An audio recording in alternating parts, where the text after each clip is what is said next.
Hello and welcome to the Moviescramble podcast. You join us on this day where the temperature actually went below zero. And as I'm looking at my window at the moment, there's actually frost on the grass. And yes, I've got grass. So yeah, there you go. I don't live in a cave. Contrary to popular belief. Okay, today I am joined by a lady who, during her late teens and early 20s, in order to pay for her university education, took part in an illegal midget wrestling organisation in the west of Scotland, known as the Mighty Atom, undefeated over 23 bouts, which did not have a time limit. She was only ousted from her crown because there was allegations of a bit of handsy behaviour towards the end of her career, and she was forced to retire undefeated. But since then, she has gone into the Hall of Fame in the 4'9" and under category. So, Mary, how the hell are you doing? First of all, I've never been called a lady before. Second of all, I'm 5'1.5" and you know it. I am very well. I didn't think that my pro wrestling days would come back to haunt me quite so spectacularly. Oh, it wasn't pro. This is strictly illegal. Yeah, sorry. Yeah. But yeah, no, very well. Looking forward to more film chat. I feel like unusually for this podcast, or just in general for podcasts in general, this end of the year, it's like film after film after film coming out, and you actually can't quite keep up with the rate of knots that cinema is moving at, which is not a bad thing because otherwise you'd have nothing to talk about. But I'm surprised at how many sort of big hitters, if you'll pardon the pun, are coming out so late in the year. It is interesting, but the downside of that is it's can be quite tricky to actually see something at the cinema because they only last a week or two before something else comes in and takes up all the screens. Because obviously, as at time of recording, next weekend Wicked starts, and I got tickets for that because we're going to see that on this Sunday. Like Leslie and Julie both really love Wicked, and we went to Cineworld to see the last one, so we're going to the showcase this time. The showcase over the weekend of the opening are showing Wicked every 30 minutes from about 10 o'clock in the morning till about 10 o'clock at night. Seriously, it's bizarre. It's every 30 minutes they have a screening of that. I think the last time that I saw that happen was Avengers Endgame. Do you remember Cineworld was in town? I think that was every 30 minutes. Yeah. Oh, it's going to be impossible. I want to see Cisse 2 next weekend. What are the odds of me getting a screen for that? Yeah, it's going to be really difficult. It really is. Yeah. But on to the business at hand. Today, if you haven't guessed by the introduction, we are talking about the 2025 film The Smashing Machine. This is a film written, directed and co-produced by Benny Safdie. It's his first solo directorial job after he and his brother Josh stopped working together in 2019. I think Uncut Gems was the last film that they actually did together. Yeah. And I believe they are coming back together again, but it's been a few years, obviously, and they've been away doing their own stuff. Don't want to get into why they were doing why they've actually split up or anything, but there's been various reports, but that's not a matter. The film itself focuses on Mark Kerr, a wrestler, MMA fighter, UFC fighter, and the film itself focuses on the period of 3 years between 1997 and 2000 when Mark was up and coming within the wrestling and fighting world. As I say, it stars Dwayne Johnson in the title role, and this film got a 15-minute standing ovation at the Toronto International Film Festival, leading to talk of Oscar contention and all sorts of awards for everybody involved. It's since received a cinema release, but didn't actually hang about for all that long, I would say, in the cinemas. But yes, so that's kind of the background to it. Mary, I'm not going to ask you about your expectations because obviously you reviewed the film.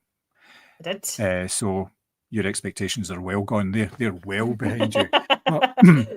What's your relationship been with the whole sort of MMA, UFC, wrestling, fighting stuff that's been massively popular?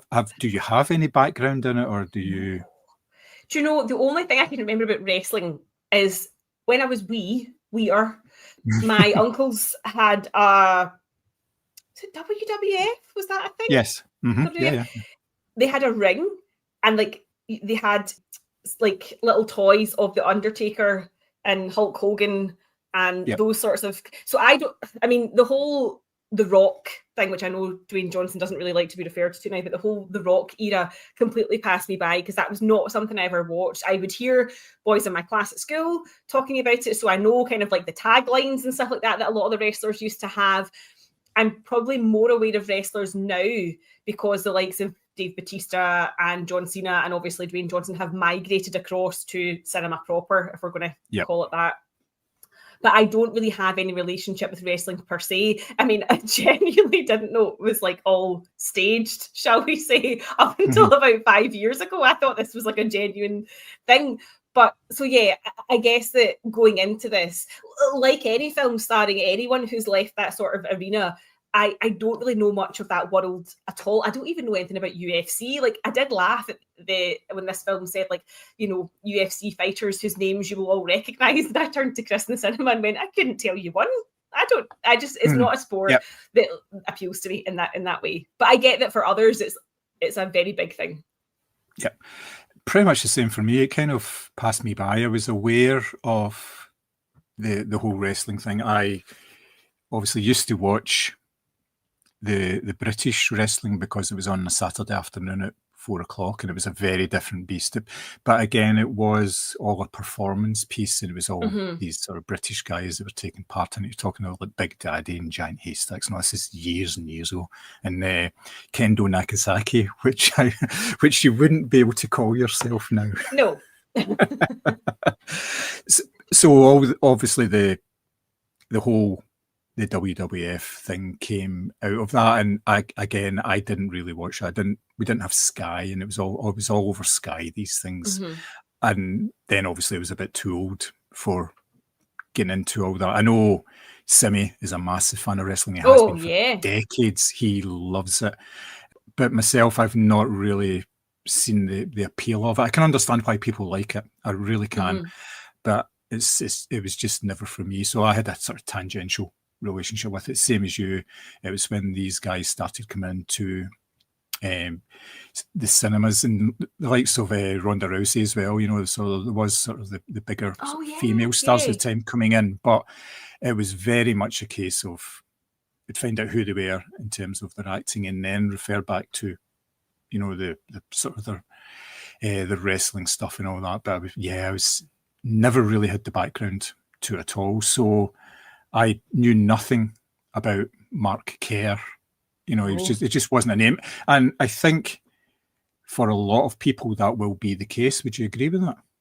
Yeah, I would say so. I mean, unless, as I say, a wee bit like Simi, who probably has heard of Mark Kerr, but unless you are embedded in that kind of culture, a bit like to a certain extent what they did with the F1 movie, if you don't know F1, then you're not going to pick up on like, oh, you know, that's Fred Vasseur in that wee cameo role. Do you know what I mean? Like, but yes. I think it's one of these things where UFC probably has become a bigger sport in recent years. I've since found out, is it Conor McGregor? Is he a UFC fighter? Yeah. Mm-hmm. So since found out that people, yes, will know that name for sure. But Mark Kerr, like, no, because I feel like this is one of these sports that in its early years, which is what we're seeing here, late 90s, you know, the audiences were probably very small, quite literally in the arena and also on cable television, because it probably wasn't something that was broadcast quite as readily as it is now. Whereas, for example, now if you see like a Conor McGregor fight, that's all over Sky, you know, it's pay-per-view, pubs are showing it, etc. So it definitely has increased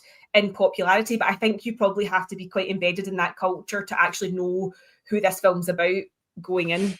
Yeah, you're right. Now these sort of fights are right up there in terms of like the selling. in the same sort of level as boxing bouts. Absolutely, like the pay-per-view and all that, you know, it's these, and they always splash up on when I log into the Virgin box, and it's always advertising something, and it's like half the time it is for these UFC fights, and you're thinking, no idea who that person is, but again, I don't know who a lot of people are who are celebrities, so it's not a big deal because it's not something that if I followed it, yes, I would probably would, you know, the same way if I watched Love Island, I would know who all these contestants are.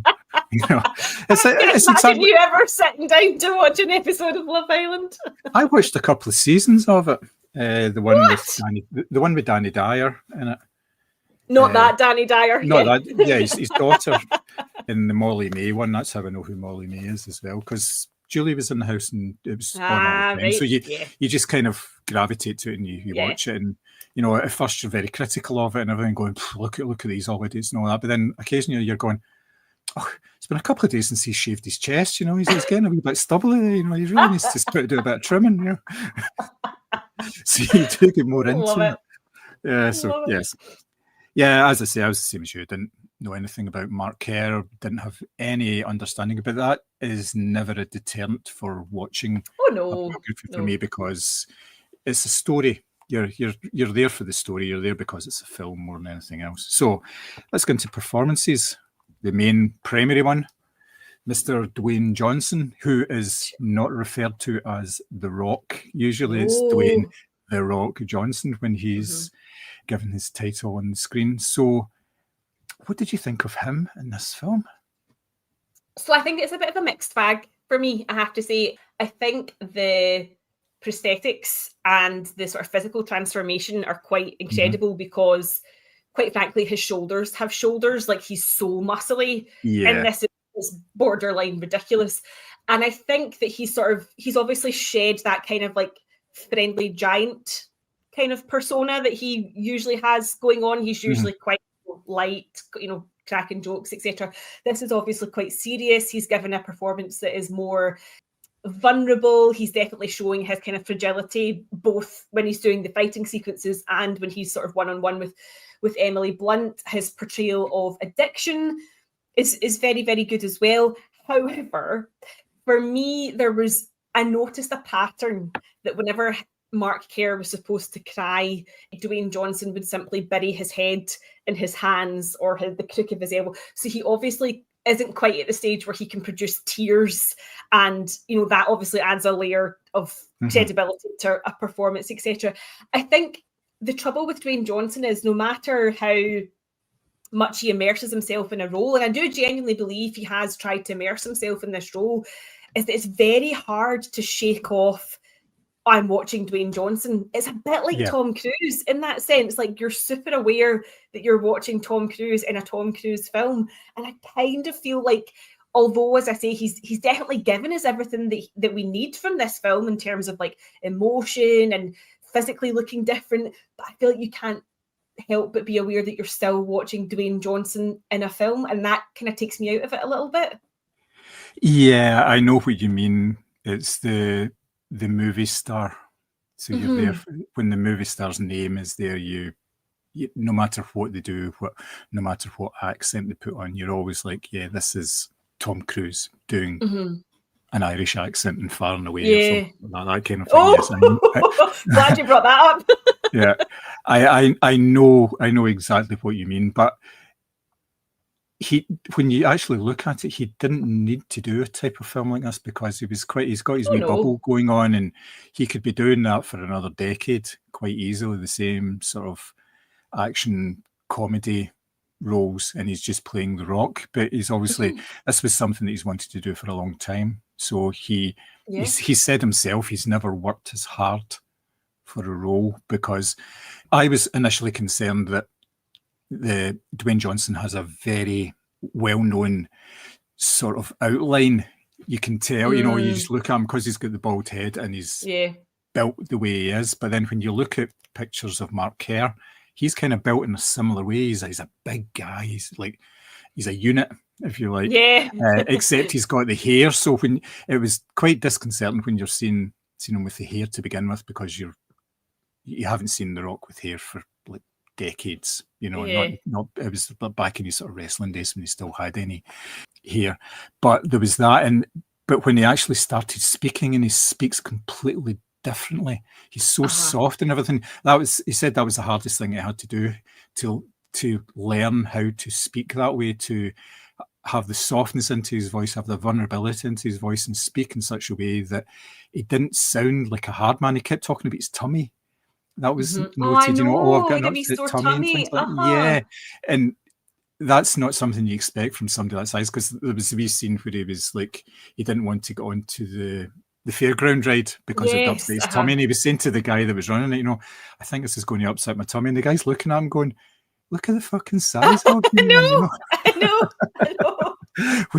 Which like, so yeah, I did like that, and I appreciated the amount of effort that he actually put into that, because by doing that, he is going to alienate a certain amount of his fan base who just want him to do what he's doing and not really stretch himself. But this is obviously something that he wanted to do, and he was trying to be as authentic as possible. And I think it actually worked, because there was a report that Mark Kerr's son Bryce, I think his name is, saw the film and then phoned up his dad and says, he looks like you, he sounds like you, he fucking walks like you. Everything he says, he's got your whole thing going. He is just like you. He says it's really, really scary how deep he is actually getting into this role. But for the casual viewer like ourselves, we wouldn't know that, because even if we knew who Mark Kerr was, we would just see interviews with him where it's the front, it's the performance, it's like all wrestlers and fighters perform, whether it's within WWE or boxing or anything, they've all got this stage presence, if you like. So we would only see that, so you wouldn't know what the real person was like. So he could have got away with not really doing that, just doing a sort of a half the job that he did. So I was kind of impressed that he did actually get to, go into that sort of level and everything as well. So that was a kind of a plus point. Now, countering him is Emily Blunt as Dawn, on-off girlfriend, shall we say, who is a real character. We have to say that these aren't amalgamated characters in any way. This is the person, and she is a real live living person who was involved. Well, the inspiration for this film comes from the guy's life himself, from Mark Kerr's life, and also from a 2002 documentary called The Smashing Machine, which was shown in HBO, and it featured both of them, and it featured interviews and archive footage and all that sort of stuff. So what did you think of the character that Emily Blunt played and how she actually tackled it? Do you know, I thought she was excellent in this. And I think that's probably why I struggled a little bit as well with Dwayne Johnson, because when you're faced, working with someone like Emily Blunt, who is, incredible in everything she does, I think it shows your flaws maybe a little bit more. I thought her approach to the character was brilliant. She's got the tight little tank tops, the square tip French nails. She's got a little bit of swagger about her in her heels. So you kind of like get the impression that, and this is such a cliche, but the sort of like tart with a heart kind of trope that is rolled out in films quite a lot. But underneath that, obviously, she is unraveling completely herself. Like, these are two people who should never, ever be together. Their relationship is completely toxic. And Emily Blunt sort of runs the gamut of emotions throughout this film. She is scared for him. She's scared for herself. She is in the throes of addiction as well. And, there's scenes like, for example, he's about to go into a major fight and she's picking a fight with him in the warm-up room beforehand. Like, why don't you want me at your fights? And you're kind of going, well, case in point, Hen, you're annoying him right before he's about to step into the ring. But I did think that she was brilliant in this. It's a very complex character. It's quite a shocking character as well. Like that sort of big confrontation that they have in the house where they've got Bruce Springsteen playing in the background. People actually gasped in the cinema that I was in when that obviously ends up the way that it does. So I think she is brilliant in this. And she is, I never think if I was like a particularly small person, like height-wise, but obviously next to him, she just looks absolutely tiny, which adds to the character's kind of fragility as well. Like, they're two people very much teetering on the brink. And I think that, in the confrontation scenes in particular, they know what buttons to press out of each other. And she's obviously maybe pushing him as an actor and she's really giving it her all. And I think she is, great in this. Mhm. I think she totally outshone Dwayne Johnson in every scene. I know they've worked together in the past, and it was more he was the bigger presence on screen, but that was the type of material. It was more of, I think it was a Disney thing. It's Jungle Cruise.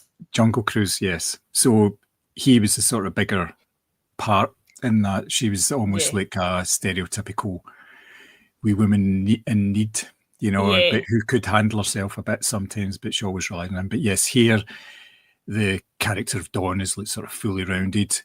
She has a lot of her own problems, and she's kind of stuck in this relationship more than anything else. She just doesn't know what she obviously loves him and she wants to be with him, but she realizes what's actually involved in it, and then she obviously does things that annoy him, and then when he says they annoy him, she doesn't go, well, stop doing that. She just keeps doing them. So she's out with her pals and all that. But on the other side of that is he spends so much time training and pushing himself that he doesn't have time for her, so she has to find these outlets in order to, you know, be herself. And she tries to do the right thing. Like one of the very first scenes with them together is, you know, he comes into the room and she's making him a shake, one of these protein shakes, but it's not the right one because he switched milks to like whole milk. But he said, oh no, I'm sorry, I didn't tell you and all that. But it's just a kind of wee subtle thing, and you think, well, this is going to get worse. There's going to be other things, and it just seems to pile on all the time. Just things are going to, until you get to that scene where they have the sort of full blown argument. And you're right, it's kind of, you are kind of going, whoa, you know, it does get pretty full on at times, but she completely outshines Dwayne Johnson. She is a far better actor, and she shows it every single time. She can do so much more with so much less. She doesn't need to be big. You know, that's a sign of a very, very good actor, obviously.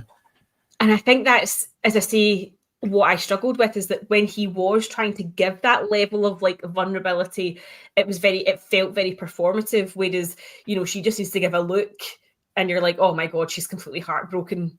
Because the character of Dawn, like, you don't get the impression that she's in it for like the glitzy lifestyle, if you can even call it that, because the sport was so early in its infancy that it wasn't like a big megabucks career. Like, you do get the impression that she does love him and wants to be with him for that, but she's also a bit of a shadow character in a sense that she's just expected to kind of follow him around and, as you say, like anticipate his needs, changes to his diet, and then when he is so closed off with her, obviously that's what prompts her to react. So it's a really horrible relationship dynamic to watch play out on screen, especially, as you say, this isn't just a story. These people are still alive and around and able to sort of like reflect on their behaviour, you know, as it was at the time. But yeah, she does sort of act him off the page, as it were, when it comes to these big sort of dramatic confrontations that they have, of which there are, you know, quite a few in this film, it has to be said.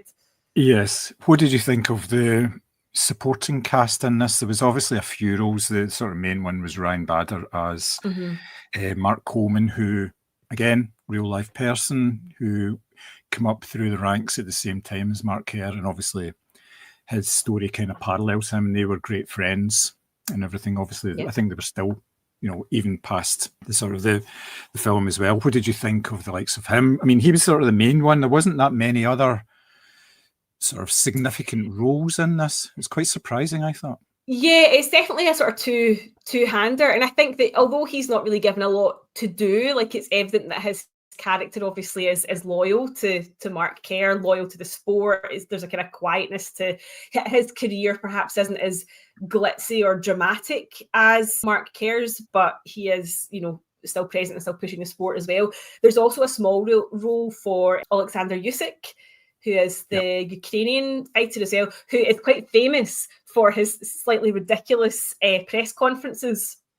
As if you've ever watched an interview with him, he's actually quite entertaining. He gives sort of Kimi Räikkönen-esque answers to questions from the press, and he's famous for how obviously they do the photos where they're like eyeball to eyeball before a fight. Yes. He's quite famous for trying to be sort of disruptive and off-putting during those as well. So it's quite funny to see him in a role that was obviously serious. He's meant to be a fighter in this as well, but again, he lends that sort of level of credibility or authenticity, I guess, to the film. Although he's Yeah. not playing himself, he is playing a UFC fighter, which is, what he does. So it makes sense. It sort of adds a wee layer to that. That is one of those ones where you see him and you go, yeah, that's so-and-so. I actually do recognise him. So I thought that was quite cool as well, that they managed to convince him to take part in this film, play a role in this film is what I mean. Yeah. Like I say, the supporting cast weren't really involved to a great extent, which is understandable because it is focusing on Mark Kerr rather than more than anything else. So it's his story. But I did like the fact that Ryan Bader did have a wee bit more to do. Obviously, the whole story of like leading up to the sort of the big fight, Pride in 2000. Not that Pride, obviously. Slightly different. Although very different kind of Pride, yeah. Yeah, same sort of costuming, I would say, yes. You're absolutely right, yeah. So yeah, he did have his moment, and you're right in that he was a sort of counterpoint to Mark Kerr as well, because less drama. Yes, he seemed to approach the sport in a slightly different way, in that he was more about keeping it low key, keeping the training, keeping his personal life and his work life separate. Because you never saw his wife at any of the bouts or anything. She wouldn't go to Japan with their child or anything. And obviously he had this sort of nice family life where he was playing with the daughter. You saw him playing with the daughter and everything like that. But that was all completely separate. He was a consummate professional. You didn't really see him like boozing around. I'm sure they did, because in the early days of these things it was a bit different. Yes, they were taking like supplements and other substances as well, and that kind of dogged a lot of these careers. The fact that they were taking, but they never really get tested or anything for them, because wasn't. It's not like Olympic level, and it's not, the certain sports they don't, because obviously you need to bulk up anyway with these kind of things. But yeah, I did like that element of the sort of the Mark Coleman, and I was surprised that there was bits that was just him. You saw him doing fights and things like that, and they focused a wee bit on him as well. And I thought he was really good, and he's a former UFC fighter as well, which I didn't at all. I had to look that up. But yes, I thought it was all right, and it was kind of, with all of the sort of supporting performances, kind of dipped in and out as the story needed them, rather than developing like lots of subplots and things like that. It was all really focused on the main relationship between Mark and Dawn, and Mark's sort of struggles as well. So obviously you're talking about the addiction struggles that they both faced. How do you think that kind of played into? You think it was kind of subtle? I didn't think it was too on the nose, but what did you think about that? No, I didn't think it was on the nose at all. I think it's one of these things where, even in the early days of these sports, these guys weren't getting by on chicken and broccoli alone. You kind of assume that there's some sort of abuses going on. But in his case, obviously, it was opiates from an injury that he became addicted to. And there's that scene where he is desperately begging a doctor to just write him a prescription after a fight, and the doctor's like, well, no, I can't. And he's like, is there someone else I can talk to? And it's that desperation, it's the equivalent of someone at the same time. But it's like the equivalent of seeing someone like almost like beg out in the streets, but it's in a very sort of like controlled environment. And so I feel like, to a certain extent, his addiction almost like flies under the radar a little bit more than Dawn's, because hers is more obvious. She's out, she's drinking, she's partying. She kind of fits the typical profile for someone who hasn't quite got control of their life, whereas he looks fit and healthy. He's obviously performing fights. He's traveling all over the world, but that desperation that is there never quite goes away, and it completely fuels the already existing toxicity within their relationship as well. The fact that both of them are trying to get clean at the same time, which is just a nightmare for the two of them, because they're triggering each other during that process as well. But I think that it dealt with it in a way that I thought was quite sympathetic, but also very real. Like, it showed you the damage that this was doing to him on a sort of physical and psychological level. This is a sport that is very brutish, it's very violent, and with that comes all of these problems, the major one, of course, in his case being the opiate addiction. So I thought it was handled very, very well.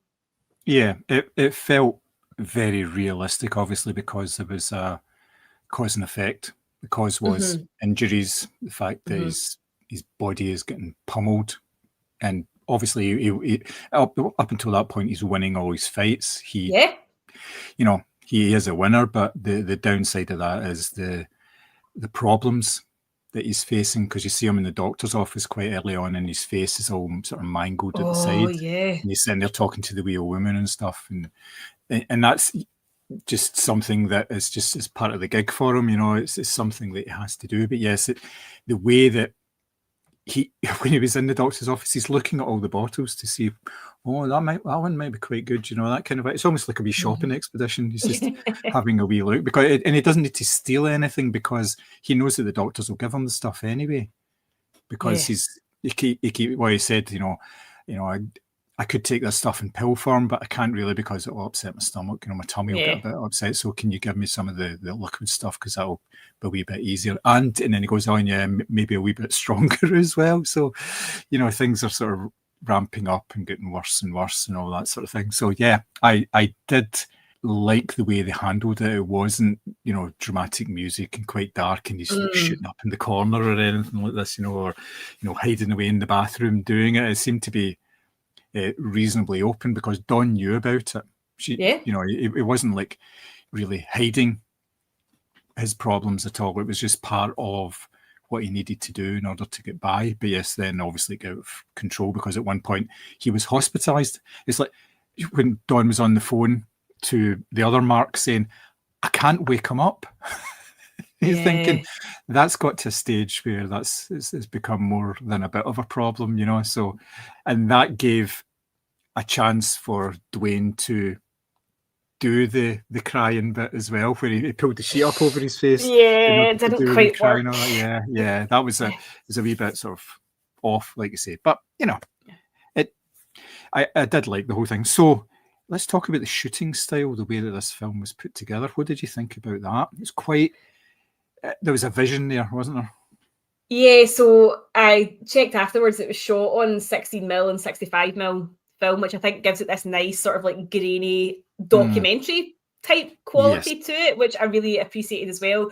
And because it does feel like you're watching something from the late 90s, and obviously with it being a film about fighting, essentially, about UFC, you are kind of treated to that sort of like frenetic camera work that obviously not quite on the scale of Uncut Gems, because that is like really disorientating. However, during the fight sequences in this, they don't shy away from what's going on in the ring. It's quite visceral, it's quite sort of brutal, it's quite unflinching.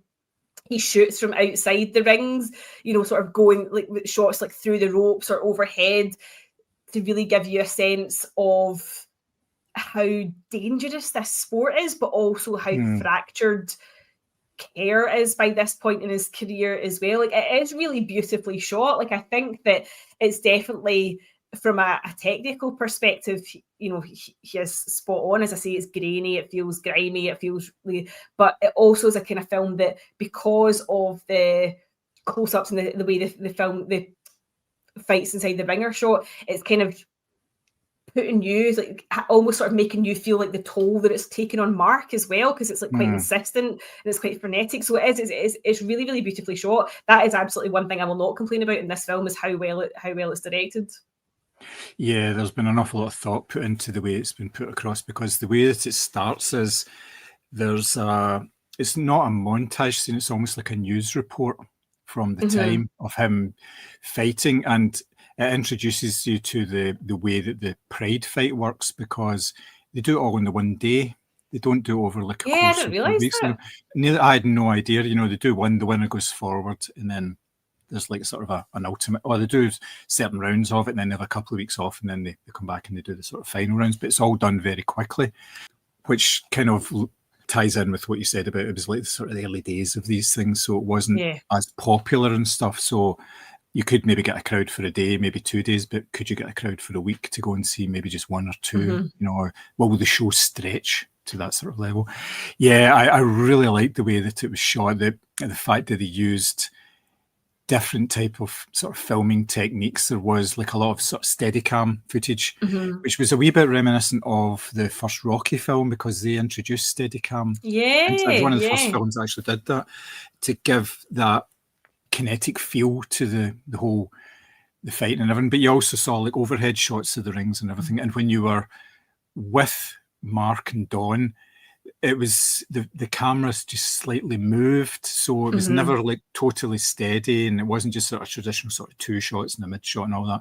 You would get it sort of floating about just slightly and moving from one to another quite slowly, and it helped with the sort of, it was almost as if it was a person watching something, because normally when you're sitting watching, so if you're watching a couple of people, then you're not static, totally still all the time. You are slightly moving. You know, you may be involved in the conversation. It made as if the way they did that made as if you were part of conversations and actions. You were in the room. It was very real to you. The way that it followed Mark after his first defeat. Oh yeah. And it was just a shot from behind him, and you could see these massive shoulders, and they were slumped. And he didn't say anything, and he wouldn't look at people. He wouldn't catch people's eye. And then obviously he got up into the dressing room and broke down from there. So, and it almost felt like a documentary, because that's the kind of thing that you would get in a documentary. And then you get somebody saying, "So what happened?" You know, and they would want a response. But you didn't get that in this, obviously, because it's a drama. It's not that type of thing. But it felt very much like sort of a documentary style that it was shot. And like you say, the quality of the actual print was slightly degraded, because like it was 16mm and things like that, and it was all very deliberate, because it had to fit in with the fact that this isn't glamorous, it's not glitzy in any way. It's not like what you see now with all of these productions like fights. It's all very glossy, and you know, everything leading up to it was all nice and glossy. This was sort of, you would see behind the scenes, you would see them when they're coming in to the fights, and there was one where they were coming out to the fight, and it was like this wooden box, it was this wooden triangle, and it flipped down and they would walk out, and it looked really cheap.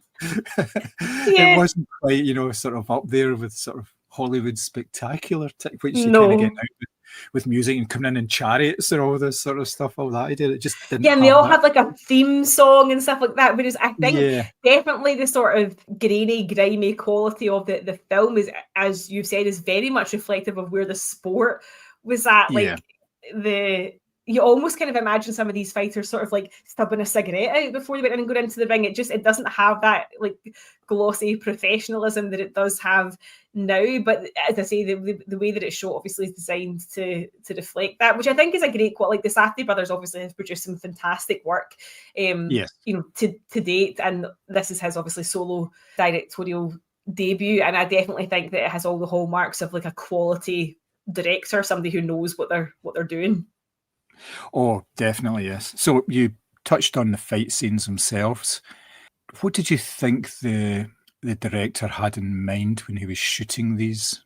Do you think he was looking at how brutal it is, or just the technicals of it? What did you think of the way that he actually put those together?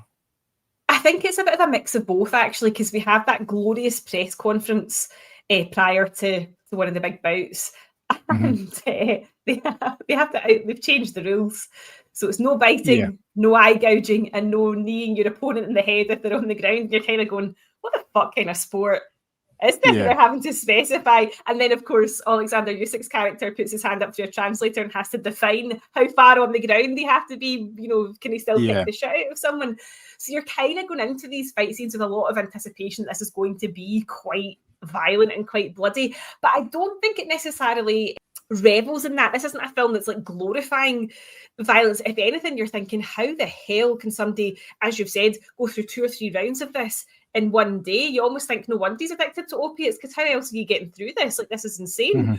So it's a mix of sort of like, you've got like some really tight close-ups of, you know, Mark with his head on the floor of the ring, and he's having the shit kicked out of him, and there's sweat and there's spit and there's blood, and you know, he's really like fractured as a person. You know, there's cuts on his faces, so you've got all the intensity of that, but then you've got, as I say, the kind of swirling overhead shots that sort of bring you back out at a distance. And again, I wondered if that's why I perhaps didn't feel as much of an emotional connection as maybe I wanted to from this film, because it does sort of pull you back. As soon as you feel like you're getting sort of close to a character like that, like physically through a close-up, it tends to kind of pull you back out again and sort of lift you away from the ring. And whether that was a decision to do that, to create that emotional disconnect, or simply just not to, as I say, glorify violence, I don't know. But that's maybe what took me out of this a little, is that the way the fights were shot, you kind of expected something a bit more intense and personal, and it doesn't quite ever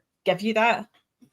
Yeah, we have been pre-programmed for sports films, especially films that involve some sort of fighting and combat, that there is almost like a script to the fight itself. They start off strong, they start getting beaten, and then maybe they come back, or maybe they don't. They have a heroic failure, and that leads to something else. They've learned, yeah, exactly. It's a learning experience for them, and it gives the audience a chance to engage with the character and root for that character as well. You know, the Rocky films, which I've always spoken about before, that's over like 15 rounds, so you see all the highs and lows, and you got all the dramatics. These fights are over a minute and a half, 2 minutes if you're lucky. Yeah. You do not get engaged with them, and they're not shot in such a way that it glorifies anything that's actually happening. It kind of lays bare exactly what's going on. Like you say, with the rule changes and everything, how they've had to do that because obviously there must have been injuries and people actually having to retire from the sport. Or deaths was kind of what I was thinking, like, eye gouging, are you kidding me? Yeah. But you've got to remember, with the likes of these sports around about that time, it was still forming.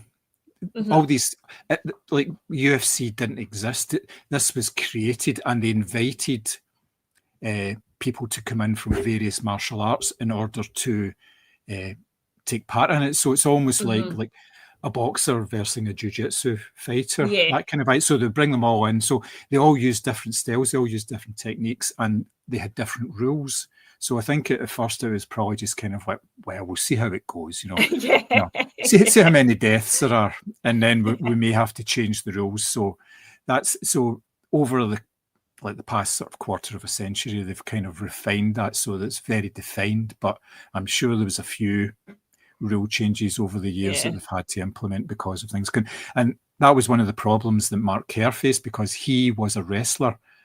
And they started changing the rules, and you can't do this and you can't do that. Like you say, the gouging. Didn't suit his style. Yes, he had to change his style in a lot of ways, and that was part of like the second half of the film where he was doing all the training, and it was more towards the stamina element of it, and it wasn't just trying to grapple somebody to the ground and basically pummel their head until they became less resistant. So that it was, that whole thing, and that was reflected in the way that these bouts happened, which is kind of understandable. If you've got an advantage over somebody who doesn't know how to actually counteract your moves, then the fights are going to be over very, very quickly. And because of that, you're not going to get scenes where you get guys with cuts and lots of blood all over their face, because if it's over very quickly, you're not going to get that. So it was kind of like, look, this is what these guys have to do in order to get money. And what that kind of sparked within me was, how do you get to that level where you say, I'm putting my body through this punishment for 2 or 3 minutes, and what's gone wrong that I'm doing this in order to like win bouts and try and get money? And obviously money's a real concern, because they're not getting paid lots of money in the beginning, because Mark is arguing with the Japanese promoters because he's not getting, and it's like $3,000 or something. He says, I'm not getting that. So it's like, what sort of desperate stakes are involved for these guys? It's like, it was really kind of weird that way. Yeah, and I think as well, like the mix of physiques, because obviously for different styles of sport, you have a different type of physique as well. And he wasn't used to coming up against, like, for example, a couple of the Japanese fighters are a lot leaner and a lot wilier than him, but they're still, kicking the shit out of him because it's a different type of fighting. And even like Ryan Bader's character, like, he doesn't necessarily look that not necessarily. He doesn't look anywhere near as buff as obviously Dwayne Johnson. He's a different build altogether. So again, it's like it's all these different sort of like not just styles of fight, but actual physical body types coming in to the ring together, and therefore the outcomes aren't always going the way, you know, just because he's bigger than everyone else doesn't necessarily mean that he's going to win everything. Whereas up until that point, he was undefeated, I think, purely due to his size, not necessarily due to prowess. And as they sort of like mold the sport into, you know, these are the rules and this is what you can do, he's finding himself less and less at an advantage. And obviously with more defeats comes more use of opiates because his body is absolutely battered. And as you say, it does evoke some kind of sympathy. You know, what happened in your life that you're willing to get the shit kicked out of you for 2 minutes? You know, it's unbelievable. Oh yeah, totally. It really is. And it's crazy to think, but I suppose a lot of sports are kind of like that in the sort of early days, that they change things up, mainly for safety reasons, I would imagine. Yeah. But yes, they're kind of forced to do it, you know.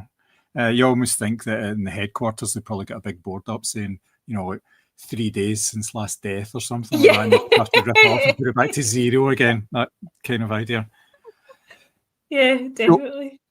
So like I said in the introduction, this film covers a period of 3 years between 1997 and 2000, quite exclusively covers that. Why do you think that was? Why do you think they didn't expand it? I think, to be honest with you, I think it wanted to show you him at his lowest, because ultimately that makes for the better drama, the better story. Like if somebody is just winning all the time, like, you know, where's the underdog story? Where's the, you know, drama that you had to overcome? Where's the fighting spirit?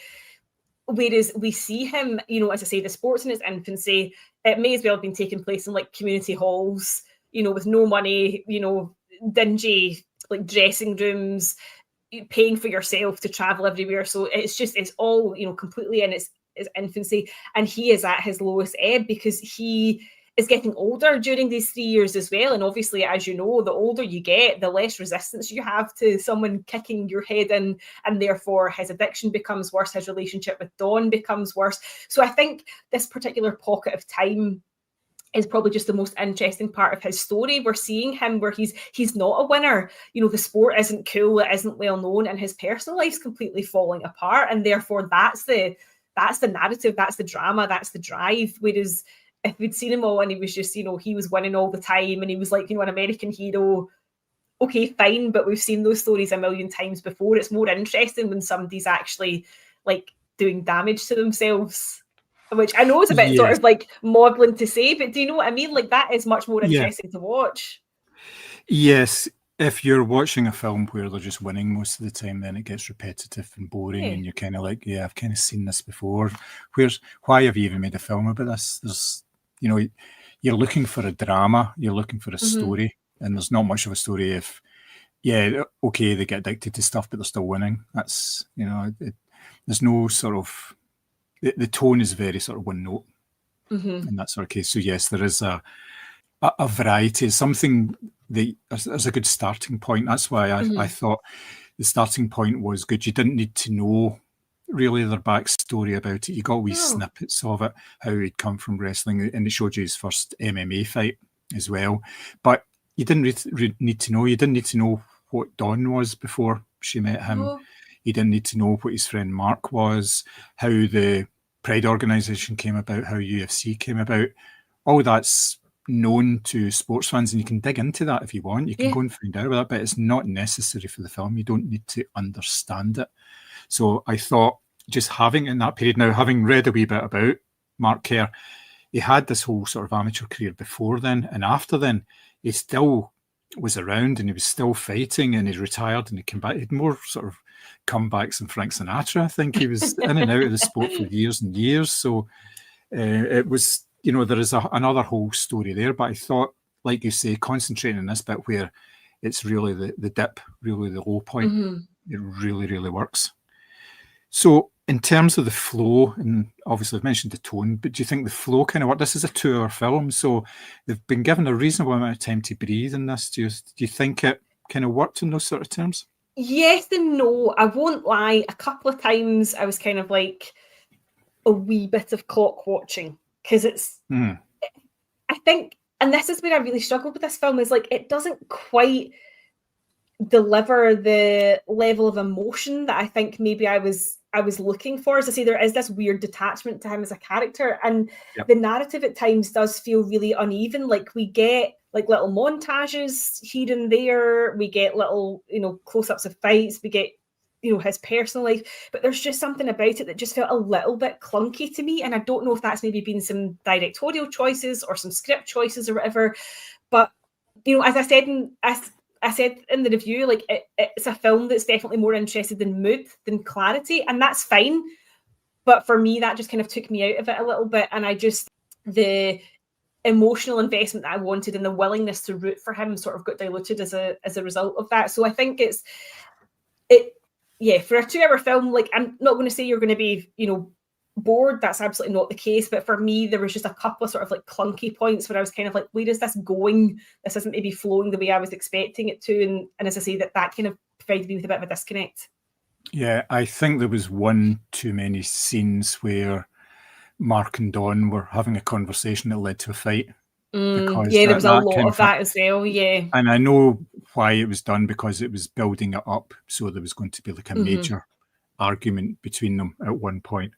Now, that I kind of thought, well, maybe we can do without that. But what I did like in terms of the flow was you got scenes where things had happened and you didn't see them at all. There was certain elements, like he went into rehab, and that was just, he went into rehab, he went through a gate and he came back out a couple of weeks later. So you didn't see any of that. You didn't see what it was just the outcome of things like that. And there was a few times that you caught elements where it was on the back end of something that had happened. It wasn't, like, for instance, you didn't see him like falling to the ground and not being able to be woken up, which would have been a very dramatic major scene, you know, lots of hysteria and everything. Wasn't shown. You get Dawn on the phone afterwards. So I kind of liked that, because that would have detracted from the way that the film flowed. But yes, there was that element where they were kind of, there's a wee bit of repetition in what they were doing, and they didn't need to emphasize the same thing over and over again. And they could have sort of just maybe compacted some of it. But it's kind of minor quibbles, I would say, more than anything else. So, yeah. So I think it could have been slightly shorter, but yes, I don't think, you know, like, it's probably more than just a 90-minute film for me, not in that way. So yeah. So yes. So what did you think of the version of the Star Spangled Banner on the harp? Yes, that was certainly interesting. I think the score in itself is quite interesting. Yeah. Like, it is an unusual. There's sort of like jazz and kind of ambient music as well. Like, it's definitely not that traditional sports soundtrack where you've got that one big sort of like fist pumping song. As I say, nobody had a theme tune or theme music as they walked into the ring in these days, so you don't really have that kind of typical score. There's like lots of pop and rock. As I say, it's Bruce Springsteen that they had their big blowout to as well. And then you have, which I thought was a really interesting choice, they used the Elvis version of My Way and not Frank Sinatra, because obviously at the time Elvis recorded that as well. His life was kind of falling apart with various addictions, etc., and you can hear it in his voice. So I thought that was quite an interesting use of that particular version of the song. So that, the score is kind of all over the place, and I think that the Star Spangled Banner on the harp is just kind of testament to that as well. Like, it's not your typical sports film score, which I actually appreciate. Yeah, I found it very weird, because it was very difficult to actually pick out the actual notes of the Star Spangled Banner on the harp, because she's just doodling away on it, and it was quite funny, because it reminded me of, like, I've seen one baseball game in my life, and they obviously they do the national anthem at all sports events, and it was a girl called Bianca Monica who was singing, and she was belting it out. She was giving it the big traditional whoa, you know, all the whole God Bless America thing and everything like that, and it's hilarious to watch, because obviously we don't do that. We don't. I know it's kind of outdated, but you used to get that, the Queen, everybody would stand up and sing God Save the Queen or whatever, but yeah, it's not been like that for a long time. So yes, the score itself, was sort of, it was like sort of modern jazz. Yeah. Kind of like sort of free form almost in a way, but it didn't really intrude. It was quite far back in the mix. It wasn't like right in your face, but like you say, there was a couple of needle drops which were interesting to say the least. Yes, I did like the fact that they used Jungleland for the big sort of confrontation between the two of them, because that builds up and builds up. It was good, but it's a weird soundtrack, but it does kind of fit. Yeah, it does kind of fit because it's not really a traditional sort of sports biopic, because it's been really sort of stripped back in that way. So having something like that doesn't feel totally out of place, because the film kind of feels totally out of place in itself. So, so it works in that kind of way, I suppose. Yeah. So, would you recommend this film? I'm really torn in answering this, because I feel like I had such high expectations of this film going in. It's a Safdie brothers film, Emily Blunt, even Dwayne Johnson looked completely different. So I had really high hopes going in, but I just didn't get the emotional connection that I thought I would. Even when like the actual Mark Kerr appears at the end, it sort of pulled me out of it even further. That was unnecessary, yeah. Yeah, it was just a strange choice. So I guess like I see someone like Simi asked, should he watch it? I'd be like, absolutely, you'd really enjoy this. You'd probably know loads more than I would. You'd get loads out of it. I would definitely recommend it to someone like him, but I'm not sure that I would go out of my way to recommend it to other people. Like, it was fine, but that's quite a damning sort of thing to say, I guess, about a film. It can be, yes. Yeah, is that it was fine. Like, there was definitely good elements to it that I really enjoyed, but I didn't feel like I had that connection to it that I was really hoping that I would have. So, and realise that's an on the fence answer, but I can't really get much further than that. No, there are certain films where you can be very clear. Oh yeah, definitely recommend that. Wouldn't, but this is, like you say, somewhere in the middle. I kind of would recommend. I would say, it may be slightly different to what you're expecting, but give it a go. Make up your own mind about it. There's a good couple of performances in it. There's some very nice elements to it. So yes, give it a go. And if it's not for you, then don't come crying to me, because I don't talk to people that cry. Because I'm a man. So I'm saving that bit of the podcast. I'm just going to clip that little bit and then send it to Simi, and then we're both going to make it a ringtone. So yes, I don't know if I would recommend it to everybody, but probably I'd say give it a go. It's definitely worth the watch. But everybody's different, I suppose. But yes, it's kind of in there. So that is a review of The Smashing Machine.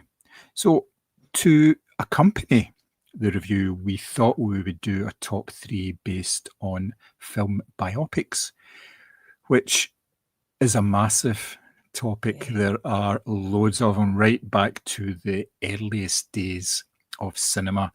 We've had biopics. Now, it can be anybody. You're talking about historical, talking about entertainment, political, science, can be anything. If there's a film to be made, Hollywood has probably done it. And so I tried to narrow it down a wee bit by just focusing on one element. And I know you didn't, Mary. Although you did manage to avoid doing it all on Nazis, which I thought was very good of you. Just the one World War II filming on the right side, So So let's start with yourself then. What is your first choice for biopic? So my first pick is a film that I had the pleasure of watching recently on the big screen for the first time. I've watched it lots of times in the house, but there's nothing quite like seeing it in the cinema. So I am talking about David Lynch's 1980 film, The Elephant Man. So this is a biopic of Joseph Merrick, who's called John Merrick in the film, a man with severe physical deformities who lives in Victorian England. The reason I picked this is because John Hurt's performance in this is absolutely flawless, like genuinely nothing short of extraordinary. It is an acting masterclass. He has, this quiet dignity and an emotional depth, for a character who could have quite easily been reduced to a spectacle. He chooses not to go down this route. And I also chose it because it's a very different type of film for David Lynch. Like, yes, it does have kind of elements of the weird and wonderful, but it's not a typical Lynch film either. And I just think that, John Hurt's ability to convey vulnerability and, most importantly, humanity through all of the layers of prosthetics is a testament to how incredibly talented he is. And obviously we have Anthony Hopkins, who sort of plays off him. He plays Dr. Frederick Treves, and he offers a really sort of restrained but compassionate performance as he sort of portrays the moral complexities of Merrick's rescue and exhibition. The film definitely does take liberties with historical accuracy, not least Merrick's name, but it does remain faithful to the emotional truth of his story. Like, Lynch read a lot of books on his life, on the relationship that Treves and Merrick had, the way that he was kept in the hospital, the break into the room scene, for example, which really haunts me because I find it really, really distressing, did actually happen, which adds another layer of sort of authenticity to the film. As I say, Lynch's direction is like surprisingly conventional for this particular time, but I think it works really well. I think if he'd done something different with it, it wouldn't have had the same emotional impact. It's obviously shot in black and white, which kind of makes it feel like it's a period piece, even though we know that it's not. But obviously the use of light and shadow is really important in this film because it's not quite a good versus evil morality drama, but there are elements of that in it. So yeah, The Elephant Man is just one of my favourite films, full stop. And so I thought this made perfect sense to talk about it from a biopic point of view. It sort of transcends this notion of being like a historical subject or a biopic to just talk about actually how we are as humans. So yeah, that's my first pick. I absolutely love that film. Yeah, it's kind of timeless in that way, isn't it? Yes, it is set in Victorian times, but it could equally be applied today to a subject as well. A good biopic doesn't necessarily need to stick wholly to the truth, as far as I'm concerned. No. Like, if they have the essence of it, and if they say that maybe characters are amalgamated or scenes have been changed for dramatic purposes, then that's fine. As long as it gets the essence of the film across, I think it works. And obviously, I don't know if The Elephant Man is 100% accurate because I wasn't around in Victorian times. So yeah, love this film. Great film. It was the film I watched this film after I saw Eraserhead for the first time, and that's a complete shift. It's wildly different. Yeah, very, very different film, and very sort of, it's almost like a very sort of mainstream film, and obviously received accolades based on the fact that it was so good and really set up David Lynch as a sort of top name, if slightly weird director. Yeah, very, very good choice. So for my choices, I have decided just to go with music biopics. Oh, nice. Rather than anything else. So like I said, in what we've been watching, I had considered a few, like Maestro, the Bernstein one, but my first choice is the 2019 biography Rocket Man, starring Taron Egerton, Jamie Bell, Richard Madden, and Bryce Dallas Howard. It is the story of Elton John, but not the story of Elton John that you necessarily expect to see, because basically it starts with Elton in full costume, basically checking himself into a rehab facility. And that is the basis of the story. He uses that opening in order to go back and tell his story from being this prodigious young child piano player, growing up in London, being like a session musician, because he's in lots of these Top of the Pops albums from the 60s and 70s as a session musician, and then making it as a star in his own right after meeting up with Bernie Taupin and actually doing the words and music together. And it proved to be a winning combination that they've kept going to this day. It's told in a way that it's almost like jukebox musical style, uses all of his songs, and it's these massive big production numbers that they have.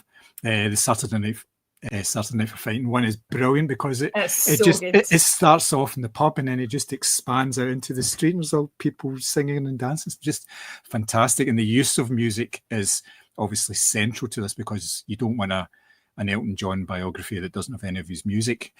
Exactly. Partially that's there because he was fully involved in this and he fully understood that if just to do a straight biography would be a complete waste of time. It's a waste of celluloid. It's a waste of everybody's talents if you're just going to go, this happened, rehab, this happened, rehab again, married a woman, that kind of thing. So the way that they did it and they mixed up the timelines to a certain extent and all that, and they didn't really make it anybody else's fault apart from his own. Yes, there were influences on him and what he was doing and all that. And there's probably my favourite short scene is where he's just about to go on stage in an American football stadium and he's a complete wreck and he's just, there's no life in him at all. And then the music starts playing and he just suddenly becomes Elton John, and he goes out and hits the baseball and all this sort of stuff, and we've seen it and we've heard about it so many times before, the fact that no matter how fucked up you are, that you're able to perform because there's a rush to it and all that, and that we seen perfectly encapsulate that because he's a performer and he goes out there and he can still function to that certain level, whereas if it continued on the same way, it would have affected his playing, and he kind of realised that as well, that he did have like massive problems and he did have to do something about it. So rehabbing a wig, there we go. Good one. 80s was his oyster then. So yeah. And the performance by Taron Egerton on it is just absolutely immense. He just completely loses himself into the role. And it's one of these things. He's been given a license to do that because of the way that it was written and the permissions that he's had from the likes of Elton John. He's not precious about how his past is actually documented because it has been.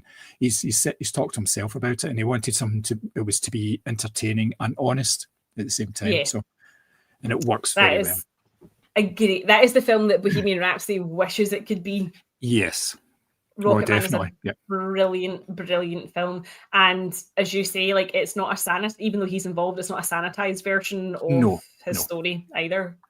No, not at all. That's a theme that's going to run through all of mine. I don't know why I'm teasing this out. This is just nonsense. I don't do that, So Mary, what is your second choice? So my second choice was recommended to me by Simi, and it meant that I spent the first day of January this year in floods of fucking tears. So I have chosen Sean Durkin's The Iron Claw, which is a biopic chronicling the saga of the Von Erich wrestling family. So a wee tie-in to the Smashing Machine, but it kind of focuses primarily on Kevin Von Erich, who is played by Zac Efron. So just a word of warning, don't watch this film if you're feeling slightly emotionally fragile because it will absolutely ruin you. So you have Jeremy Allen White and Harris Dickinson and, as I've said, Zac Efron all playing brothers within this sort of wrestling family. Zac Efron, his transformation is quite remarkable. I've always said, ever since I saw, was it Orson and Me? Is that what it was called? The drama that he was in about Orson Welles. Yeah. I've always said he's actually a very good dramatic actor, and this kind of is case in point. Like he is, vulnerable, the emotional toll of this family, because unbelievably they have toned this biopic down.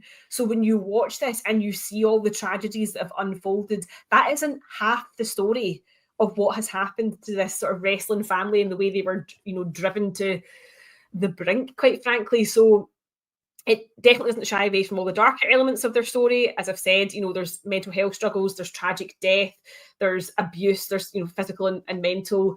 There's a lot of, it definitely focuses on like character over spectacle. Like we see like their family life, we see like a wedding scene, like, Lily James is in it as well. It definitely just is one of these ones where this is the emotional connection that I wished I had with the Smashing Machine, because you're so in it and you're so involved with these characters and you really deeply care about them. Like the three lead actors are brilliant in this, and it's really heavy stuff, and none of them sort of let the side down, as it were. Like they are all telling their own stories in their own way, and it's absolutely brilliant. Like there's wrestling scenes that are very sort of frenetic, kind of similar way to what we've talked about in the Smashing Machine, but there's these sort of like quiet moments where the family are trying to have dinner, but there's a fight going on, or there's grief, you know, because of a loss, and it's so palpable, like, and the pacing in it is absolutely flawless, because just when you've recovered from one, you know, outright trauma, it hits you with something else, and as I say, they've actually toned it down. So it's a film that sort of looks at like legacy and family legacy, and whether that's important, you know, self-destruction, grief, masculinity even as well. So I just think it's really, really powerful, and as I've said, like, completely devastating, but again, made in cooperation with the Von Erich family, who said, no, go for it, tell our story, which I think is important. So yeah, if you feel like you need to clear your tear ducts, this is definitely the film to watch. I have not seen it yet, but I did obviously get the same recommendation that you did, and it's on my list. Maybe he's trying to do something to us. I've long suspected that, yes. Well, he's corrupted both of us into watching far more horror films than is healthy for the normal person. So yeah. Exactly, yeah. Yeah. But yes, I haven't seen this film, but I've obviously read a wee bit about it, and the fact that, like you say, it's even worse in real life than it was, which is quite unusual for a film. They usually veer towards that. And in everything that we're talking about, I think it's notable that there's been the cooperation from the people. Wherever possible, there's been the cooperation. So it's not like a hagiography, or just one to sell a greatest hits album, or to promote a book or whatever, you know. So it is a little more genuine, more than you would normally get, I suppose. Yeah. So, yeah. Okay. My second choice is a film that is still in cinemas, if you are quick. It is Springsteen, Deliver Me From Nowhere. Oh, that's you and Simi who have both been positive about this then? Yes. I saw this a couple of months ago. I am not a Bruce Springsteen fan. No, I've never really. I've obviously been aware of him because he's been about for a long time. I was a fan of the Nebraska album, which is the central sort of story behind this, because it was something a wee bit different, because I was never really into the sort of the rock thing that he had going. But basically, this story is around the time where Bruce Springsteen has just finished the tour for The River. It's been successful. He's a top 10 hit. But he wants to do something more authentic. He's been doing the same sort of thing. He's been building up with the band and becoming more popular for like 4 or 5 years. They've had a couple of albums.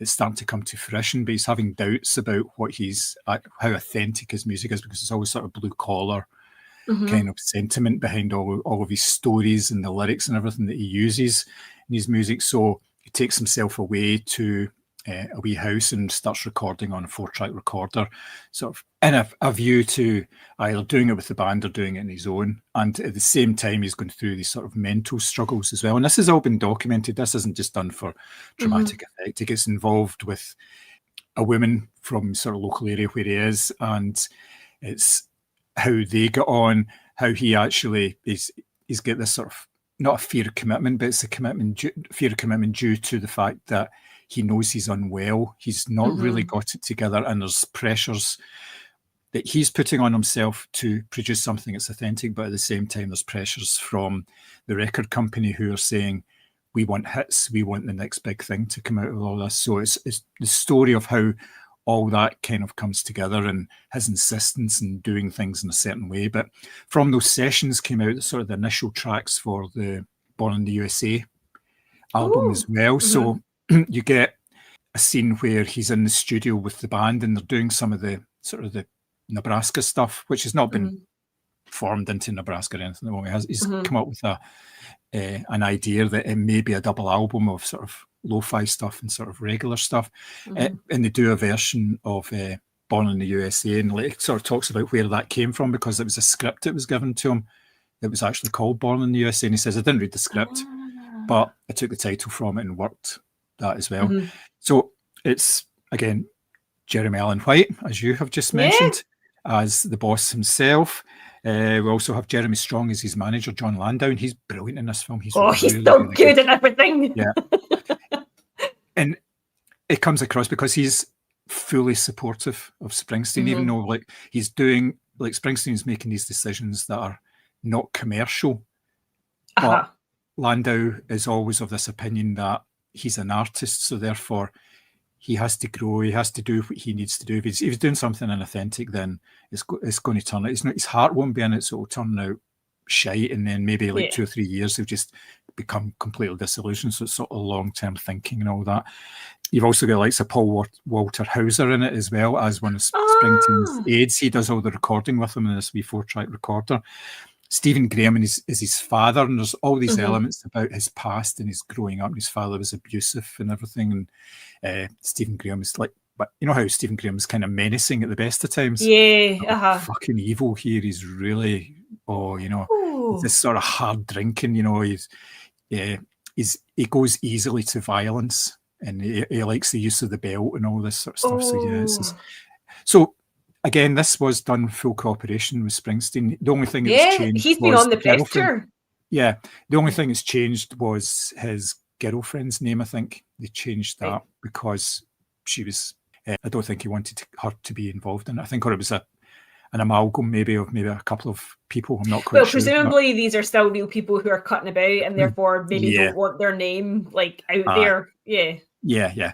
But it's actually a fantastic performance by Jeremy Allen White as well, because his hair is dark in it, and that's the only concession that they've actually made towards looking like Springsteen. He's got the same sort of mannerisms and everything, and sort of stage presence, the way he sort of acts on stage and all that. And it comes across really well because of that, because it's not just this pastiche. He's not trying to be like him totally. So he's just kind of taking the essence of a character, which is kind of the way that you need to do it with these people that are well known, because if you're just doing, if you're putting on a mask that just looks like that person, then it doesn't work as well, because the whole point of these biopics is not to just basically copy the person, it's get into the core of them, to get what's behind them and tell a story. Now in this one, obviously this is similar to The Smashing Machine, and that's quite grimy the way it's shot, and also it only covers a limited period. So if you don't know anything about Bruce Springsteen, it doesn't really matter. You can just take it as a musician going through struggles and trying to do something authentic. Fair enough, it's the fact it's like somebody like Bruce Springsteen who had like a big career before and a massive career afterwards. So it's this again, it's like almost like a dip period before sort of hit highs and all that. And he's very candid about the fact that it's all about depression, and that's something that he's had to deal with for his whole adult life, and he's still dealing with it. It's not something that you recover from. It's something that you work on basically every day, and it's it's part of you. And he's quite open about that as well. So, that's the kind of thing that you could kind of brush away. Yeah, he got better and then he did Born in the USA kind of thing. And it doesn't do that. And it works because of that. I think it really does. You and Simi have really sold this to me. Like, all I have seen is negativity surrounding this film. And I don't know if it's because it's not doing this sort of big glossy thing that you might like an Elvis, like sort of film. Yeah. I don't know if it's because it's not doing that it's not landing with people, but I've honestly only seen bad reviews, and I was quite keen to go and see it because I just thought, this looks quite cool. Jeremy Allen White's doing his own singing as well, which I always think is really impressive. Yes, yeah. Which obviously Taron Egerton did for Rocket Man as well. So I'm always impressed by somebody who can do that. But I've only seen negative things. But it sounds like it's maybe just not landing with people because it's not the big glossy that they would expect. It's not, it doesn't cover the whole panacea. It doesn't, you don't get any of the stadium bits or anything like that. And you get them at the start, it's like the final night of the tour, and it's a tour in a hall. So it's a big venue, but it's not Born in the USA, with the white t-shirt and the jeans kind of idea, the whole look there. It's before that. And that's what most people regard as being sort of peak Springsteen. It's not telling the story that a lot of people want to hear, basically, Yeah, but I mean, as we've said, the peak isn't necessarily the interesting bit. Exactly. Yeah. Yep. But I think they would complain if you get the whole story. There's not enough time for somebody who's had a career for 40 years, because it was like 74, 75. You're just going to get snippets if you did the whole thing, and that would feel even less authentic than what we'll actually get here. So anyway, I liked it. Okay, well, I'll look out for it then. Try and give it a go. Pick? Yeah, I mean, why change the habit of a lifetime? For my final pick, I'm going for Steven Spielberg's 1993 biopic Schindler's List. So this is kind of widely regarded as like one of the best biopics ever made. It obviously tells the story of Oskar Schindler, who was a German industrialist who saved, over 1,000 Jewish lives during the Holocaust. The film is sort of meticulously researched, as you might expect. There's not really room for flexibility in this kind of biopic the way there are with others. Yeah. So it is sort of based on the Thomas Keneally book, Schindler's Ark, and obviously, as I say, lots of research beside that. I think Liam Neeson is absolutely brilliant in this film. I mean, we've talked about Liam Neeson in terms of the sort of almost strange career that he's had. He started off in the sort of like Catherine Cookson adaptations. He's gone through the kind of drama stage. He's now in the kind of comedy stage of his career where he's sort of using his Taken persona and sort of sending that up. But here he is absolutely flawless. And again, this is by no means a hagiography. This starts off with, Schindler is completely self-interested. He's a businessman. He is interested in profit, not people. And it kind of shows the sort of initially reluctant transformation into what is now regarded essentially as, a hero.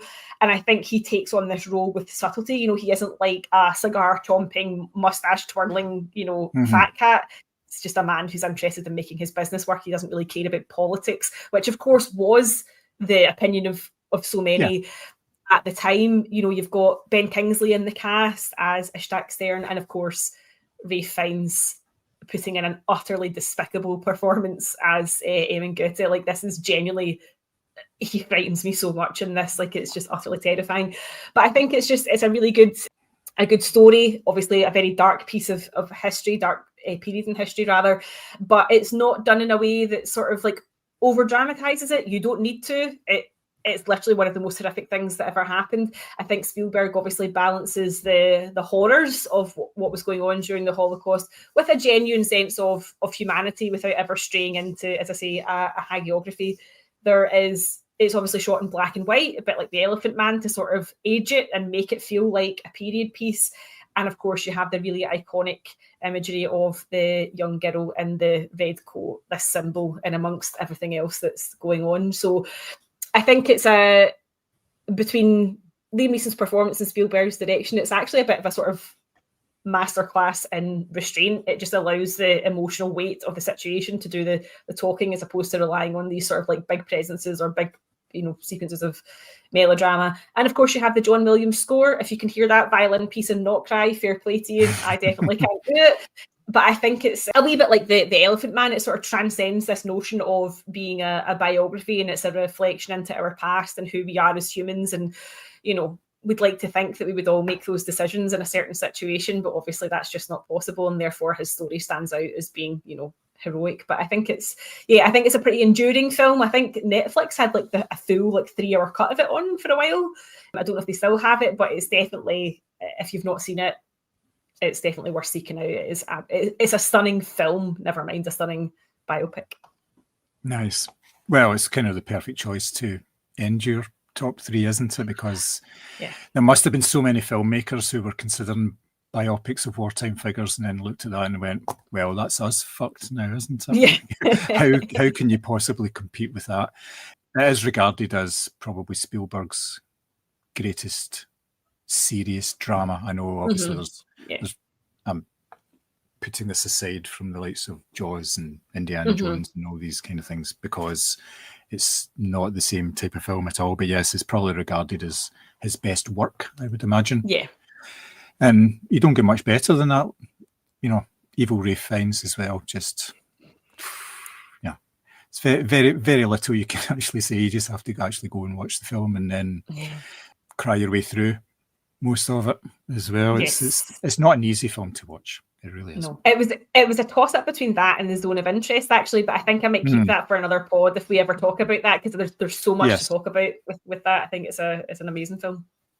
Yes, yeah. Again, another very, very serious but watchable movie. Yeah. Excellent. For my last choice, I'm going with A Complete Unknown, the 2024 biopic of Bob Dylan. I had looked at various other ones like Walk the Line, for instance, but I think I may I like have that film. talked about that before. So I wanted to, and there's a wee, obviously Johnny Cash is in this film as well because he was a friend of Bob Dylan during the 60s. So this is Timothy Chalamet as Dylan in his early days.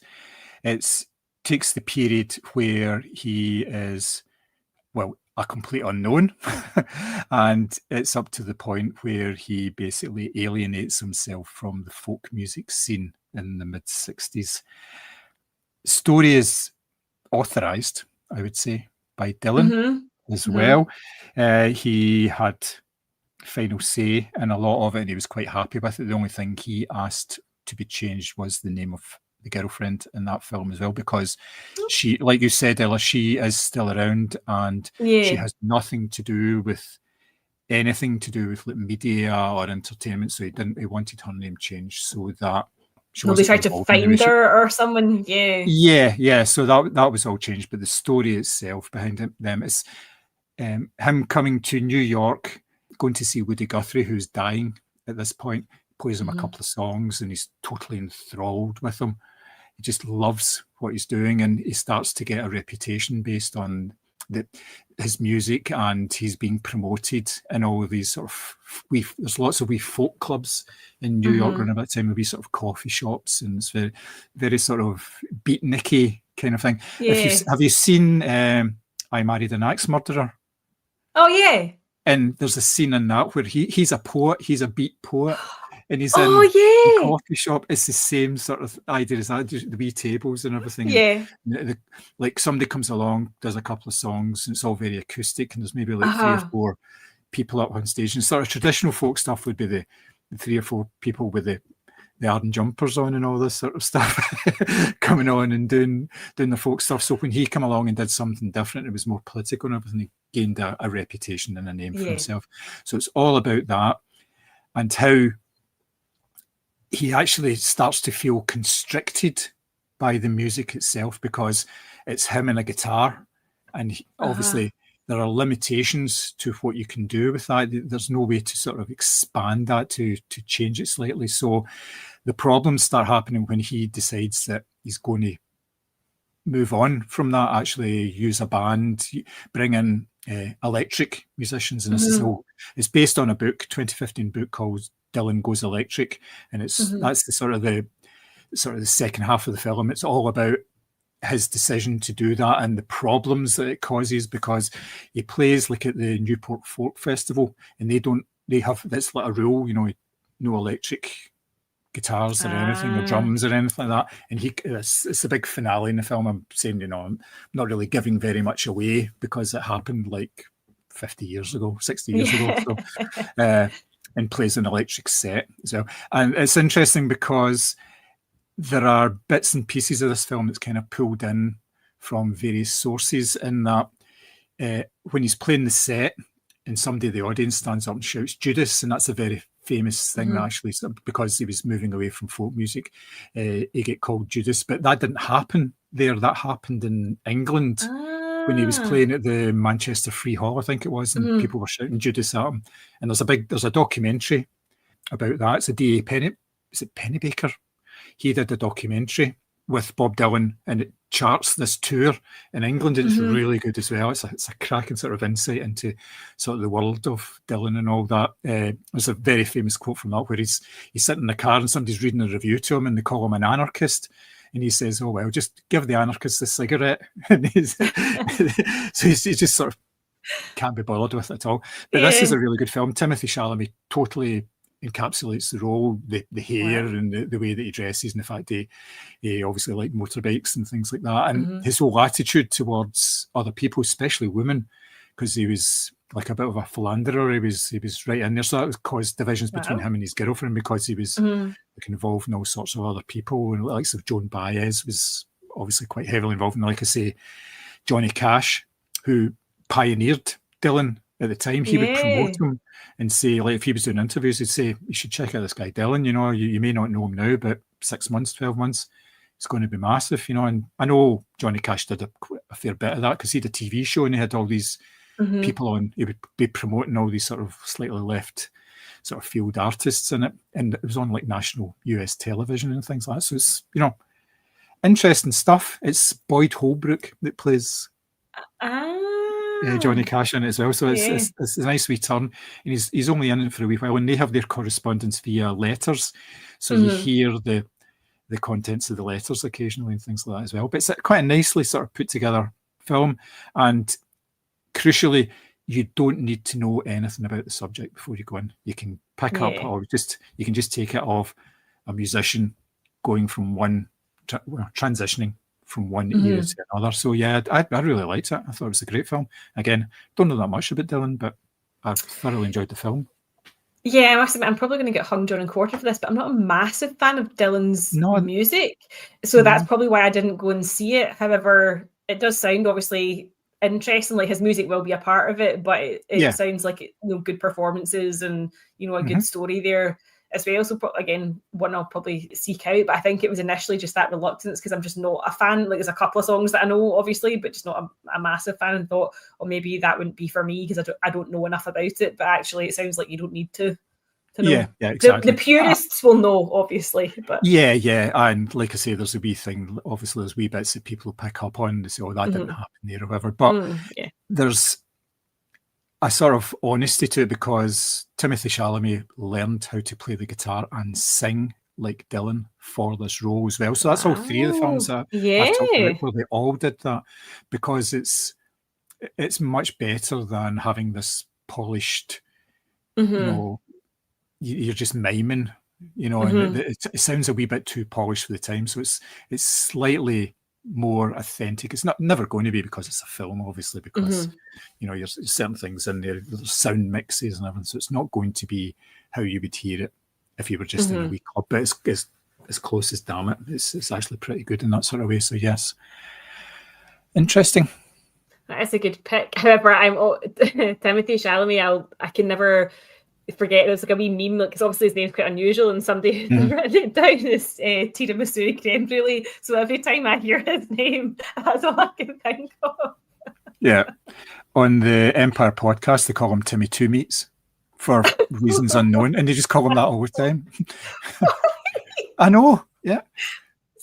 Oh God, I suppose it's a bit like Benedict Cumberbatch. He's got another one of these kind of unusual, you know, triple syllable names that you're just like, where did that even come from? You know, but yeah, tiramisu creme brulee is what sticks in my head every time I see his name. Oh man. So that is us for today. We have covered quite a lot of ground in terms of biopics and the Smashing Machine. If you would like to get in touch with us, you can find us on all the normal social media channels. Just have a wee search for Moviescramble and you will find us. Obviously, we've got the website as well, which is moviescramble.co.uk. And if you'd like to drop us a line, tell us what you think of us, you know, leave suggestions for something that you would like us to talk about, then please do get in touch. It's podcast@moviescramble.co.uk. So until the next time, it's cheerio from me. Bye. Bye.